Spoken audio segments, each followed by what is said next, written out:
Hem group of chlorophyll और haemoglobin जो RBC के अंदर हमारे पास जो हेम मौजूद है प्रोस्टेटिक ग्रुप से। ये एनएडी क्या करेगा? मैंने कहा ये हाइड्रोजन या लेगा या देगा, लेकिन इसने क्या करना है, रिएक्शन को आगे बढ़वा देना है। अब ये क्या करेगा? या कभी आपने सुना है कि क्लोरोफिल से हेम ग्रुप निकल गया? जैसे एंजाइम का जो है एक आप कह सकते इसका एक भाई आप इसको कह सकते हैं, ब्रदर रिलेशन है एंजाइम के साथ, जिसका एंजाइम कोफैक्टर। अस्सलाम वालेकुम डियर स्टूडेंट्स, उम्मीद है आप खैरियत से होंगे। आज मैं आप लोग के लिए बहुत इंपॉर्टेंट लेक्चर लेकर आया हूँ, जो एक तरह से एंजाइम का जो है एक आप कह सकते हैं इसका एक भाई आप इसको कह सकते हैं, ब्रदर रिलेशन है एंजाइम के साथ, जिसका यानी एंजाइम जिसको अपने लिए बहुत ज्यादा जरूरी समझता है, वो कहता है इससे कि आप अगर नहीं होंगे तो मेरा काम नहीं चल सकेगा। उसका नाम क्या है? उसका नाम है एंजाइम कोफैक्टर। कोफैक्टर उसका नाम है। अब कोफैक्टर को आप देख लो, कोफैक्टर के अंदर हम फिर तीन चीजें पढ़ेंगे बहुत जबरदस्त अंदाज में। तो चलो शुरू करते हैं। अच्छा, सबसे पहले मैं यहाँ पर इस कोफैक्टर को समझाऊंगा क्या कोफैक्टर है, खुद क्या चीज। मैं आपको लिखवा रहा हूँ कि some non proteinaceous part required for the proper functioning of the enzyme is called cofactors. मैंने क्या कहा मैं यहाँ पर लिखूंगा फिर से। मैं यहाँ पर क्या लिखूंगा? मैं यहाँ पर लिखूंगा आपके सामने, ठीक है। मैं लिखूंगा कि सम मैं लिखूंगा सम नॉन प्रोटीन पार्ट्स। क्यों मैंने क्या कहा? रिक्वायर्ड। मैं यहाँ पर लिखूंगा रिक्वायर्ड क्यों? For the proper functioning proper functioning proper functioning किस चीज के फंक्शनिंग के लिए? Of enzyme. एंजाइम के प्रॉपर फंक्शनिंग के लिए कुछ हमें नॉन प्रोटीन पार्ट चाहिए। क्या चाहिए? नॉन प्रोटीन पार्ट हमें चाहिए। यहाँ पर मैं क्या लिखूंगा? Non protein. कौन से पार्ट हमें जो है चाहिए? Non protein. यहाँ पर मैं क्या लिखूंगा? प्रोटीन लिखूंगा। यहाँ पर मैंने क्या लिखा? प्रोटीन लिखा। ये मैंने क्या लिखा? प्रोटीन मैंने लिखा। नॉन प्रोटीन पार्ट हमें किस चीज के लिए? For the proper functioning of enzyme in living organisms. इसको हम क्या कहेंगे? ये वाला कोफैक्टर हम इसको कहेंगे। अब इस कोफैक्टर के अंदर हमारे पास दो कैटेगरीज है। एक हमारे पास है डिटेचेबल, दूसरा हमारे पास है नॉन डिटेचेबल। यानी डिटेचेबल का मतलब ये है कि वो अगर एंजाइम के साथ यहाँ पर जुड़ जाए, यहाँ पर वो अगर एंजाइम के साथ यहाँ पर जुड़ जाए, यहाँ पर ये जो ग्रीन में खींच रहा हूँ, अगर यहाँ पर वो जुड़ जाए या यहाँ पर, तो वापस क्या हो सकते हैं? वापस जो है वो जा सकते हैं। यानी जो कॉन्स्टेंटली यहाँ पर अटैच नहीं, यानी वापस जो है अपने फंक्शन के बाद वापस जो है वो चले जाएंगे इस जगह से। इसको हम कहेंगे डिटेचेबल।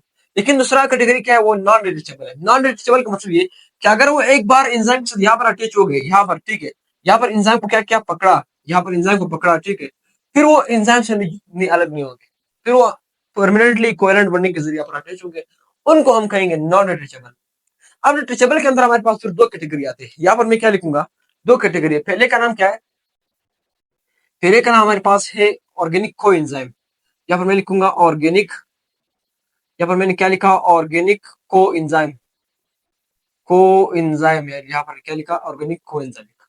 और दूसरा इसके अंदर क्या आता है? दूसरा मैं यहाँ पर खींच रहा हूँ के सामने। यहाँ पर मैंने क्या लिखा? दूसरा मैंने जो लिखा इसके सामने, वो क्या लिखा? यहाँ पर मैं लिखूंगा इनऑर्गेनिक। इनऑर्गेनिक मैंने लिखा। इनऑर्गेनिक क्या? इनऑर्गेनिक के अंदर क्या? Inorganic metal, inorganic metals, metal ions, ये दो कैटेगरी इसके अंदर आए, ठीक है। लेकिन यहाँ पर ये जो नॉन डिटेचेबल है, इसके अंदर कौन आएगा? इसके अंदर हमारे पास आएगा ऑर्गेनिक, ऑर्गेनिक प्रोस्थेटिक ग्रुप्स। यहाँ पर मैं लिखूंगा प्रोस्थेटिक, प्रोस्थेटिक ग्रुप हमारे पास आएगा, ठीक है। ये मैंने क्या लिखा? ऑर्गेनिक प्रोस्थेटिक ग्रुप आ गए। अब ऑर्गेनिक कोएंजाइम के अंदर फिर कौन कौन आएंगे? ऑर्गेनिक कोएंजाइम का मतलब ये कि हमारे पास ये वो वाले जो ऑर्गेनिक है, ठीक है, नॉन प्रोटीन, प्रोटीन नहीं है लेकिन ऑर्गेनिक है। क्या करते हैं? एंजाइम के साथ जो है जुड़ते हैं। किस लिए जुड़ते हैं? ताकि एंजाइम की हेल्प कर सके प्रॉपर अपने रिएक्शन में। इसमें चार कैटेगरी हमारे पास आएंगे। पहला हमारे पास क्या है? पहला हमारे पास है विटामिन। यहाँ पर मैं क्या लिख रहा हूँ? विटामिन में यहाँ पर लिख रहा हूँ, विटामिन यहाँ पर आएंगे। दूसरा हमारे पास क्या आएगा? इसके अंदर एफएडी आएगा। एफएडी आप अगर नाम सुना हो, ठीक है। इसके अंदर हमारे पास दूसरा मैं बताऊंगा एनएडी आएगा। और एक और हमारे पास फंक्शन में प्ले करता है रोल, वो है हमारे पास एटीपी। ये चार हमारे पास इस ऑर्गेनिक को एंजाइम डिटेचेबल के अंदर आएंगे, ठीक है, ये चार। अब इसमें आया, आप देखिए इनऑर्गेनिक में कौन आएगा? इनऑर्गेनिक में हमारे पास जो मेटल आए जाएंगे उसमें हमारे पास ये आएगा, आयरन आएगा, आयरन, ठीक है, आयरन+2। मैग्नीशियम आयन आएगा, ठीक है। इसी तरह जिंक आयन आएगा, इसी तरह कॉपर आयन आएगा। ये जो चार है हमारे पास, ये इनऑर्गेनिक मेटल आयन आएंगे। ये तो आपको समझ आ गई, ठीक है।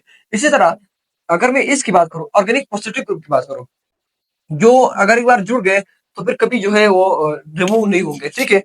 यहाँ पर आप देख ले, मैं यहाँ पर क्या लिखूंगा, इसमें इसके अंदर मैं जो लिखूंगा, आपके ख्याल में क्या होगा? यहाँ पर मैं दो चीजें बताऊंगा। एक हेम ग्रुप आपने सुना होगा, जो क्लोरोफिल के अंदर हमारे पास, क्लोरोफिल के सेंटर में हमारे पास ये क्या है, क्लोरोफिल, इसके सेंटर में हमारे पास क्या है, मैग्नीशियम है, ठीक है। यहाँ पर हमारे पास जो देख ले, जो हमारे पास हेम ग्रुप है, हेम, इसको जो हेम ग्रुप, सेंट्रल ग्रुप है, हेम ग्रुप ऑफ क्लोरोफिल और हेमोग्लोबिन, जो आरबीसी के अंदर हमारे पास जो हेम मौजूद है यार, आयरन, आयरन के साथ ये क्या है, हेम जो ग्रुप मौजूद है आरबीसी के सेंटर में। ये जो दो ग्रुप्स है, हेम ग्रुप ऑफ क्लोरोफिल और हेम ग्रुप ऑफ जो है हेमोग्लोबिन, ये दोनों हमारे पास के ये प्रोस्टेटिक ग्रुप्स है। ये ऑर्गेनिक प्रोस्टेटिक ग्रुप्स है जो नॉन डिटेचेबल है, ये कभी डिटेच नहीं होंगे। मैंने क्या कहा, मैंने दो नाम यहाँ पर लिखे, कौन सा? पहला हमारे पास क्या है, हेम ग्रुप, हेम ग्रुप हमारे पास है। हेम ग्रुप, आप किस किस के ग्रुप, क्या कोई जबानी याद नहीं चाहिए, किसके हेम ग्रुप? आप हेमोग्लोबिन, यहाँ मैं लिख रहा हूँ हेमोग्लोबिन, और दूसरा किसके हेम ग्रुप? एंड हमारे पास दूसरा कौन है हमारे पास? क्लोरोपिल, क्लोरोपिल मैं यहाँ पर लिख रहा हूँ, क्लोरोपिल, यहाँ पर मैं क्या लिखा, क्लोरोपिल लिखा। ये तो वो ग्रुप्स है जो हमारे पास किसके अंदर आएंगे, इस नॉन डिटेचेबल में आएंगे। ये इनके दरमियान क्या हो गया, डिफरेंस हो गया, ठीक है। एक और चीज आप याद रखना, अब ये विटामिन हमारे ये किस तरह रिएक्शन में प्ले अपना रोल प्ले करेंगे, प्ले इस तरह करेंगे। जो हमारे पास एक रिएक्शन होगा, यहाँ पर मैं एक रिएक्शन लिख रहा हूँ आपके सामने, इस कोएंजाइम के लिए, ठीक है। यहाँ पर मैं बल्कि इन डिटेचेबल के लिए एक रिएक्शन लिखता हूँ यहाँ पर। अगर हमारे पास क्या हो जाए, अगर हमारे पास हो जाए ग्लूकोज, ग्लूकोज क्या करिए हमारे पास, ग्लूकोज अगर हमारे पास एटीपी के साथ मिल जाए,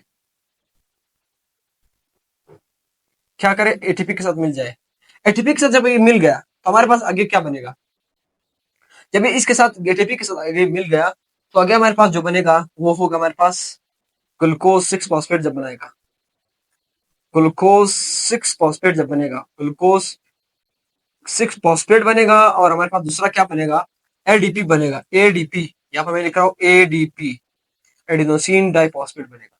यहाँ पर मैंने क्या कहा, जब ये यहाँ पर कौन सा आयन अभी इस्तेमाल होगा, अभी आप देख लेना, यहाँ पर मैं क्या कह रहा हूँ, यहाँ पर हमारे पास जो इस्तेमाल होगा वो कौन होगा, यहाँ पर हमारे पास क्या इस्तेमाल होगा, मैग्नीशियम आयन, यहाँ पर क्या मिसाल के तौर मैग्नीशियम आयन इस्तेमाल होगा। अब इस ग्लूकोज और एडीपी के इस रिएक्शन में जब ये हमारे पास यहाँ पर आप देख ले,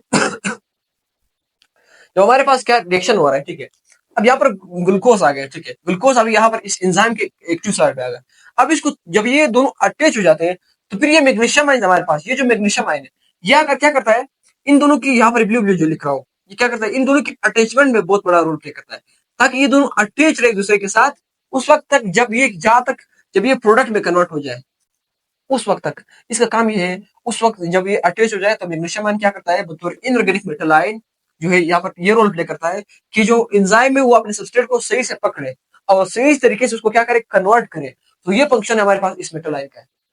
और इसी तरह अगर मैं ऑर्गेनिक कोएंजाइम की बात करूं, विटामिन की बात, एपीडी एनएडी एटीपी की बात करूं, वो फिर क्या करते हैं, वो हमारे पास अपना हाइड्रोजन देते हैं, मैंने पिछले लेक्चर में बताया, अपना इलेक्ट्रॉन देते हैं। ये दो फंक्शन है, यहाँ पर मैं क्या लिख रहा हूँ, उन करेक्शन भी आप देख लें पास किस तरह है। अब अगर मैं एपीडी और एनएडी की बात करूं, वो फिर किस तरह करते हैं हमारे पास, यहाँ पर मैं क्या लिख रहा हूँ, यहाँ मैं लिखता हूँ अल्कोहल।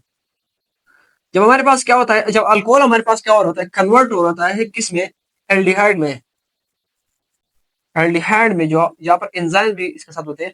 एंजाइम की जो मैं यहाँ पर नहीं लिख रहा हूँ, एंजाइम इसके साथ अपना एंजाइम है, लेकिन मैं जो ऑर्गेनिक को एंजाइम लिखूंगा जो इस रिएक्शन में हेल्प करेगा अल्कोहल को एल्डिहाइड में कन्वर्ट करवाने के लिए, वो हमारे पास क्या आएगा, एनएडी आएगा।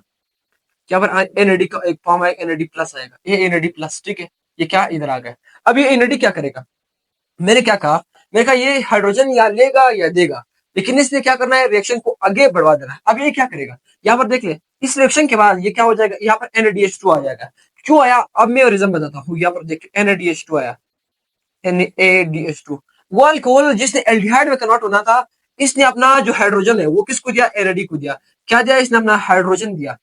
क्या दिया, NaDH दिया, ठीक है, NaDH बना, ठीक है, यहाँ पर मैं लिखूंगा NaDH बना, ठीक है। इसने अपना हाइड्रोजन दिया, ठीक है, हाइड्रोजन, हाइड्रोजन किसको दिया, एनएडी को दिया। तो एनएडी क्या हुआ, रिड्यूस हुआ, यानी इसने अपने आप को रिड्यूस कर, हाइड्रोजन को जो लेता है वो रिड्यूस हो जाता है। तो इसने क्या किया, यानी बतौर इसने एक हेल्प किया कि अल्कोहल को कहा कि चलो ठीक है, मुझे कबूल है, आप इस तरह करें, मुझे हाइड्रोजन दे दे, ठीक है, आप चले जाए अपना रिएक्शन करें।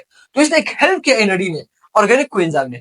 यहाँ पर किसने, मैग्नीशियम हाई ने हेल्प किया ग्लूकोज को यहाँ पर एंजाइम के साथ अटैचमेंट में, जो ब्लू ब्लू तो दोनों का यही तो फंक्शन हो। इसके बाद क्या होगा, इसके बाद क्या होगा, ये दोनों क्या हो जाएंगे, ये एनएडी यहाँ से भी अलग हो जाएगा, ये ग्लिसरॉल यहाँ से भी अलग हो जाएगी, और प्रोडक्ट भी जाएंगे, एंजाइम भी इनसे अलग हो जाएगा। ये इनका ये फंक्शन है। लेकिन अगर मैं आ जाऊँ किसकी तरफ, नॉन की तरफ, नॉन डिटेचेबल की तरफ, इनका मसला क्या है, ये जो हेम ग्रुप है ना, ये जो हेम ग्रुप है, हेम ग्रुप यहाँ पर ये हमारे पास, आपको पता है, क्या कभी आपने सुना है कि क्लोरोफिल से हेम ग्रुप निकल गया है? क्या कभी आपने सुना है कि आरबीसी से हेम ग्रुप निकल गया है? कभी नहीं हो सकता है। इसलिए क्योंकि ये परमानेंट ग्रुप्स है, ये प्रोस्टेटिक ग्रुप्स है, ये ऑर्गेनिक ग्रुप्स है। यही तो इनका क्या है, फंक्शन है। क्योंकि मैंने क्या क्या, मैंने यहाँ पर क्या लिखूंगा, मैं लिखूंगी क्या हमारे पास परमानेंट ग्रुप्स है, परमानेंट ग्रुप्स, परमानेंट ग्रुप हमारे पास, ये क्या है, परमानेंट ग्रुप। यानी कभी हमारे पास जो है डिटेच नहीं हो सकते। किस बॉन्डिंग के जरिए अटैच है, कोवेलेंट बॉन्डिंग में यहाँ पर लिखूंगा, कोवेलेंट बॉन्डिंग, कोवेलेंट बॉन्डिंग यहाँ पर मैं लिखूंगा, कोवेलेंट बॉन्डिंग के जरिए पर अटैच है। क्योंकि ये कभी फिर नहीं, कोवेलेंट वो बॉन्ड है जो कभी फिर डिटेच नहीं होगा। वहां पर जो बॉन्डिंग होता है वो हाइड्रोजन बॉन्डिंग आप कह सकते हैं, वो आप हाइड्रोफोबिक इंटरेक्शंस कह सकते हैं, कोई और बॉन्ड आप कह सकते हैं। यहाँ पर कोवेलेंट स्पेसिफिक बॉन्डिंग फिर कभी जो है वो अलग नहीं। ये तो हो गया ये कि ये डिटेचेबल और नॉन डिटेचेबल। तो स्टूडेंट्स ये था आज का हमारा लेक्चर, छोटा लेक्चर था ऑर्गेनिक कोफैक्टर्स का, बहुत इंपॉर्टेंट था। हमने इसमें दो पार्ट्स में, डिटेचेबल और नॉन डिटेचेबल, इसके फर्दर पार्ट्स और डायग्राम पढ़ा। तो मिलते हैं अगले लेक्चर में, इंटरेस्टिंग होने वाला है जो लॉक एंड की मॉडल का होगा। और इसी के साथ साथ हमारे चैनल को लाइक करें, सब्सक्राइब करें, शेयर करें अपने दोस्तों के साथ, ताकि उन तक भी ये इल्म पहुंच सके कि इतने इजी तरीके से हम जो समझा रहे हैं इस चीज को, मुख्तलिफ बोर्ड्स को हम मिलाकर जो है इंडिकेट और वैसे स्टूडेंट्स को जो पढ़ा रहे हैं। तो हमारे चैनल को जो है लाइक, सब्सक्राइब, शेयर करें अपने दोस्तों के साथ।